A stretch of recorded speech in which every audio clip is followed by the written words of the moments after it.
ശ്രീ ധർമ്മശാസ്ത്ര ക്ഷേത്രത്തിലെ മകരവിളക്ക് മഹോത്സവം ജനുവരി 13 മുതൽ 18 വരെ ഭക്തി നിർഭരമായി ആഘോഷിക്കുന്നു. പരശുരാമനാൽ പ്രതിഷ്ഠിതനായ അമൃതകലശഹസ്തനും ലോകരക്ഷകനും ശനിദോഷ നിവാരകനും ദേശത്തിന്റെ ദേവാദിദേവനുമായ ശ്രീധർമ്മശാസ്താവ് വാണരുളുന്ന കൊമ്പനാട് ശ്രീധർമ്മശാസ്താ ക്ഷേത്രത്തിലെ ഈ വർഷത്തെ മകരവിളക്ക് മഹോത്സവം അതിവിപുലമായാണ് ആഘോഷിക്കുന്നത്.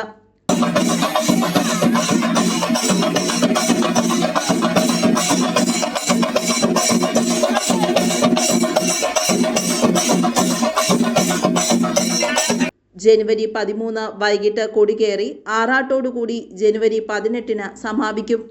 കാവടി, താലം, മേളം, നാടകം, കുടുംബസദസ്സ്, പകൽപൂരം, ആറാട്ട് സദ്യ എന്നിവയും ഉണ്ടായിരിക്കുന്നതാണെന്ന് ക്ഷേത്രം ഭാരവാഹികൾ അറിയിച്ചു. ഭക്തി നിർഭരമായ ഈ ഉത്സവ പരിപാടിയിലേക്ക് ഏവരെയും സ്വാഗതം ചെയ്യുകയാണ് ക്ഷേത്ര ഭാരവാഹികൾ, ശാഖാ പ്രസിഡന്റ് KT ഫാസി, ശാഖാ സെക്രട്ടറി PK സുബ്രഹ്മണ്യൻ എന്നിവർ.